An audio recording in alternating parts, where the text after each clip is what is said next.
Right now, as you're watching this, millions of women are trapped in psychologically abusive relationships and they don't even know it. They think they're being good partners, good girlfriends, good wives, understanding, patient, supportive. But in reality, they're victims of a type of violence so subtle, so insidious, that by the time they realize what's happening, they're already destroyed. Today, I'm going to expose the hidden world of male psychological violence, the tactics, the manipulation, the systematic destruction of women that nobody wants to talk about. Society tells you that men are victims and women are abusers, always, no exceptions. But what if I told you that men commit just as much relationship violence as women? They just do it differently. Women fight with words, men fight with silence. Women ask for too much. Men give nothing and call it boundaries. And guess which one is considered abuse? That's right, only when women do it.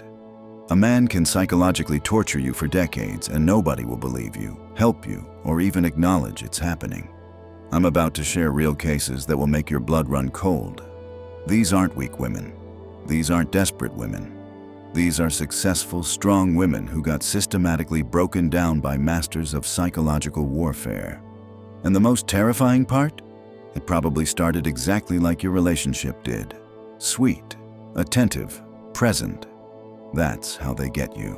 Let me tell you about a woman I consulted with. 38 years old, runs her own business, thought she'd found her person.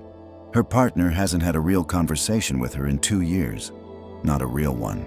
She lives in the same house, sleeps in the same bed, but he treats her like a roommate he barely tolerates. He doesn't yell. He doesn't hit. He just disappears. She asks how his day was. Fine. She tries to talk about feelings. He walks away. She wants to discuss the future. Not now. She's living like a ghost in her own relationship. The relationship she built. The love she gave. How did it start? She asked for more quality time. He said she was needy, so she asked less. Then she wanted to talk about their issues. He said she was always starting drama. So she stopped bringing things up. Then she expressed that she felt lonely. He said she was too demanding, so she learned to need nothing. Before she knew it, she had nobody emotionally, no partner. Just a man who lived in her house and made her feel crazy for wanting connection. The sickest part? She pays half the bills, does all the emotional labor, plans everything, and he still acts like she's lucky he stays. And now she's trapped. If she leaves, she's the one who gave up. If she stays, she's dying inside. She hasn't felt chosen in 5 years.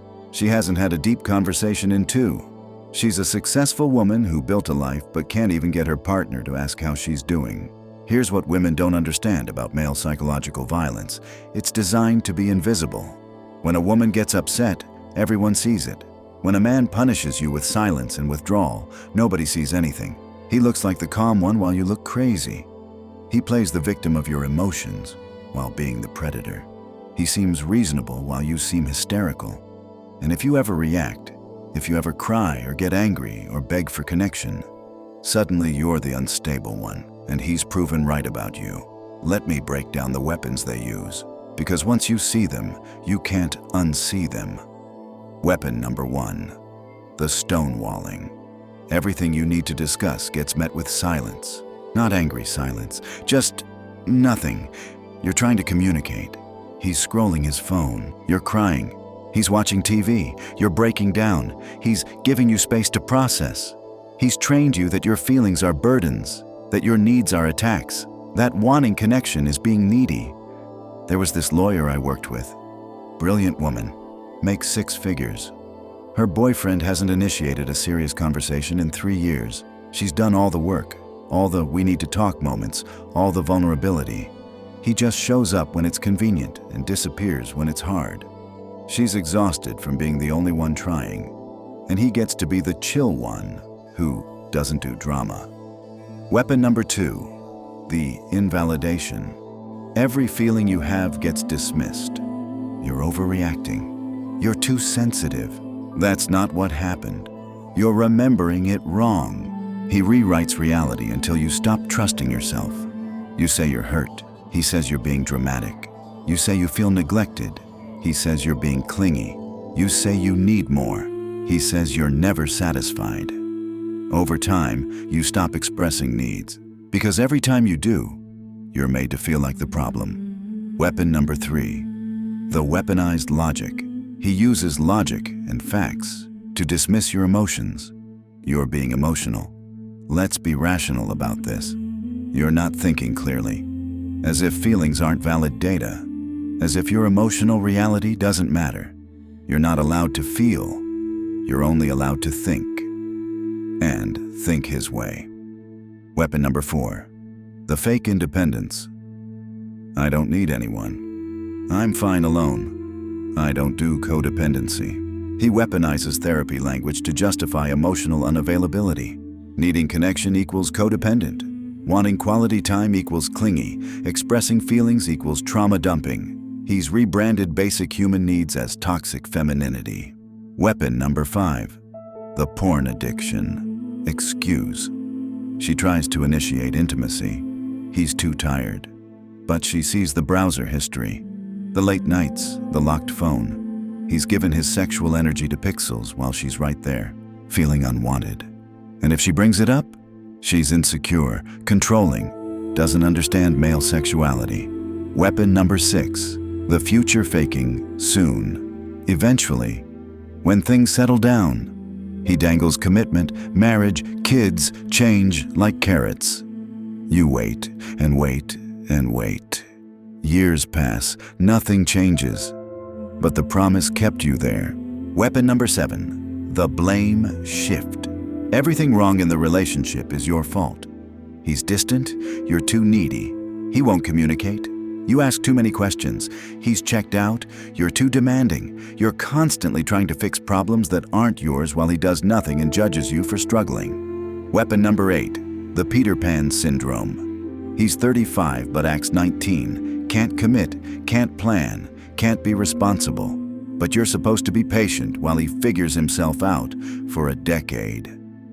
Weapon number 9, the comparison game. My ex didn't care about this. Other women don't need this much. You're the only one who has a problem with this, making you feel like you're the broken one for having needs. Weapon number 10, the intermittent reinforcement. Sometimes he's amazing, attentive, present, everything you fell in love with. Just often enough to keep you hooked, just rare enough to keep you desperate. This is why you stay. Not because you're weak, because your brain becomes chemically dependent on those rare moments when he actually shows up. You'll endure months of neglect for one good weekend, telling yourself things are getting better, but they're not. It's a manipulation technique, and it's working perfectly. Society enables this. And here's the really sick part. Society enables this. Try telling someone your boyfriend is emotionally abusive. Watch their face. At least he's not hitting you. At least he's faithful. Men just aren't emotional. That's biology. The entire support system tells you to be grateful for less than the bare minimum. Couples therapy becomes another venue for his manipulation. He seems so reasonable. You seem so emotional. Suddenly, therapy is about managing your expectations and your reactions. Nobody addresses that he's giving nothing. The truth. So what do you do if you recognize yourself in this? First, understand that it's not your fault. You're not too much. You're not too needy. You're not crazy. You're being systematically abandoned by someone who refuses to do the work. The fog in your head, the confusion, the self-doubt. That's not you being broken. That's the result of sustained emotional neglect. You're not asking for too much. You're asking the wrong person. Second, document your reality. Write down what you feel, what you need, what's not being met. Not because anyone will believe you, but because you need to remind yourself what's real when he tries to tell you you're overreacting. Third, ask yourself these questions. Does this relationship add to your life or drain it? Do you feel more yourself with him or less? Are you exhausted from being the only one trying? Would you want your daughter in a relationship like this? The deeper truth.